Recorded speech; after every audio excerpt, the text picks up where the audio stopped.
നമസ്കാരം. ബി.ജെ.പി കോട്ടയായ ഗുജറാത്തിൽ കോൺഗ്രസ് പ്രതീക്ഷിക്കുന്നത് 26-ൽ 9 സീറ്റുകളാണ്. പരമാവധി സാധ്യത 6 സീറ്റുകളാണുള്ളത്.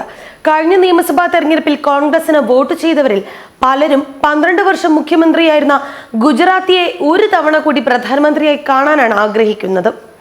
കഴിഞ്ഞ തവണ മോദി ഫാക്ടറിൽ കാവ്യണിഞ്ഞ സംസ്ഥാനം ഇക്കുറിയും ബി.ജെ.പി തൂത്തുവാരും. കഴിഞ്ഞ ലോക്സഭാ തെരഞ്ഞെടുപ്പിൽ നരേന്ദ്രമോദി തരംഗമായിരുന്നു ഉത്തരേന്ത്യയിൽ ആഞ്ഞു വീശിയത്. ഈ തരംഗത്തിൽ ബി.ജെ.പി സമ്പൂർണ്ണാധിപത്യം നേടിയ സംസ്ഥാനങ്ങളിൽ ഒന്നായിരുന്നു ഗുജറാത്ത്. നരേന്ദ്രമോദിയുടെ ജന്മനാട്ടിലെ 26 ലോക്സഭാ സീറ്റുകളും ബി.ജെ.പി സ്വന്തമാക്കി. വരുന്ന ലോക്സഭാ തെരഞ്ഞെടുപ്പിലും മോദി തരംഗം ഗുജറാത്തിനെ കാവ്യണിയിക്കുമെന്ന് തന്നെയാണ് പാർട്ടിയുടെ പ്രതീക്ഷയും. എന്നാൽ കഴിഞ്ഞ നിയമസഭാ തെരഞ്ഞെടുപ്പിൽ ശക്തമായ തിരിച്ചുവരവ് നടത്തിയ കോൺഗ്രസും പാർലമെന്റിലേക്ക് ഗുജറാത്തിൽ നിന്ന് നല്ലൊരു സംഭാവന പ്രതീക്ഷിക്കുന്നുണ്ട്.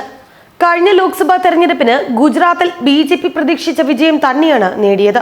എന്നാൽ അന്നുണ്ടായിരുന്ന അത്ര മോദി തരംഗം ഇപ്പോഴില്ല എന്ന് പാർട്ടി തന്നെ സമ്മതിക്കുന്നുമുണ്ട്. മാത്രമല്ല, എതിർ ശബ്ദങ്ങൾ ഏറെയുണ്ട് താനും. സംവരണവുമായി ബന്ധപ്പെട്ടുണ്ടായ പ്രതിഷേധങ്ങൾ, കാർഷിക പ്രതിസന്ധികൾ എന്നിവ ബി.ജെ.പിയുടെ വോട്ട് ചോർത്തുമെന്നാണ് ഉറപ്പ്. സംവരണവുമായി ബന്ധപ്പെട്ടുണ്ടായ പ്രതിഷേധങ്ങൾ, കാർഷിക പ്രതിസന്ധികൾ എന്നിവ ബി.ജെ.പിയുടെ വോട്ട് ചോർത്തുമെന്നും ഉറപ്പായിട്ടുണ്ട്. എന്നാൽ മോദി വീണ്ടും പ്രധാനമന്ത്രി സ്ഥാനാർത്ഥിയാകുന്നതും ഗാന്ധിനഗറിൽ ദേശീയ അധ്യക്ഷൻ അമിത്ഷാ മത്സരിക്കുന്നതും പാർട്ടിയുടെ സംസ്ഥാന ഘടകത്തെ പ്രചോദിപ്പിക്കുന്നുണ്ട്. 2009-ലെ ലോക്സഭാ തെരഞ്ഞെടുപ്പിൽ ബി.ജെ.പി 15 സീറ്റുകളാണ് നേടിയത്. കോൺഗ്രസ് 11 സീറ്റും നേടി. അവിടെ നിന്നാണ് കോൺഗ്രസിനെ സമ്പൂച്ചീരാക്കി മാറ്റാൻ മോദിയുടെ നേതൃത്വത്തിൽ കഴിഞ്ഞ തവണ ബി.ജെ.പിക്ക് സാധിച്ചത്.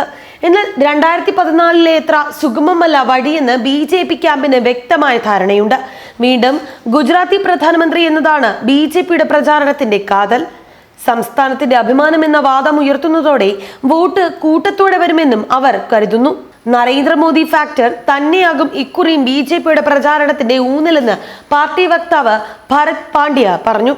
മാത്രമല്ല, മോദി മുഖ്യമന്ത്രിയായിരുന്ന കാലത്ത് ഗുജറാത്തിൽ ഉണ്ടായിട്ടുള്ള വികസനവും ഉയർത്തിക്കാട്ടുമെന്നും അദ്ദേഹം കൂട്ടിച്ചേർത്തു. 2004 മുതൽ 2014 വരെയുള്ള 10 വർഷത്തെ വികസന പ്രവർത്തനങ്ങൾ ഇക്കുറിയും പ്രചാരണത്തിൽ ഉയർത്തിക്കാട്ടുമെന്നും പാർട്ടി വക്താവ് പറഞ്ഞു. പ്രധാനമന്ത്രിയായിരിക്കുമ്പോഴും മോദി സംസ്ഥാനത്തിന് നേടിത്തന്ന നേട്ടങ്ങളും പാർട്ടി ഉന്നയിക്കും. എന്നാൽ 2017-ലെ നിയമസഭാ തെരഞ്ഞെടുപ്പിൽ കൈവരിച്ച കുതിപ്പ് ഇക്കുറിയും ആവർത്തിക്കാനാകുമെന്ന പ്രതീക്ഷയിലാണ് കോൺഗ്രസ്.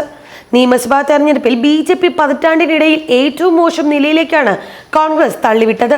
99 സീറ്റുകളിലേക്ക് ബി.ജെ.പി ചുരുങ്ങിയപ്പോൾ 81 സീറ്റുകൾ കോൺഗ്രസിന് നേടാൻ കഴിഞ്ഞു. അതേ കുതിപ്പ് തുടരാനായാൽ 9 സീറ്റുകളെങ്കിലും ഇക്കുറി നേടാനാകുമെന്നാണ് കോൺഗ്രസ് കണക്കുകൂട്ടുന്നത്. ജുനാഗഡ്, ആനന്ദ്, സുരേന്ദ്രനഗർ, അമ്രേലി, പോർബന്ദർ, ബനസ്കന്ദ, സബർകന്ദ, മെസാന, പത്തൻ എന്നീ മണ്ഡലങ്ങളിലാണ് കോൺഗ്രസ് പ്രതീക്ഷ പുലർത്തുന്നത്.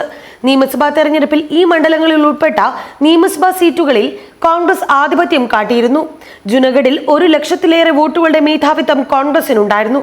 എന്നാൽ ഈ കുറവൊക്കെ മോദി വീണ്ടും പ്രധാനമന്ത്രി എന്ന പ്രചാരണത്തിലൂടെ മറികടക്കാനാകുമെന്നാണ് ബി.ജെ.പി കേന്ദ്രങ്ങൾ കരുതുന്നത്. നാഷണൽ ഡെസ്ക്, മറുനാടൻ TV.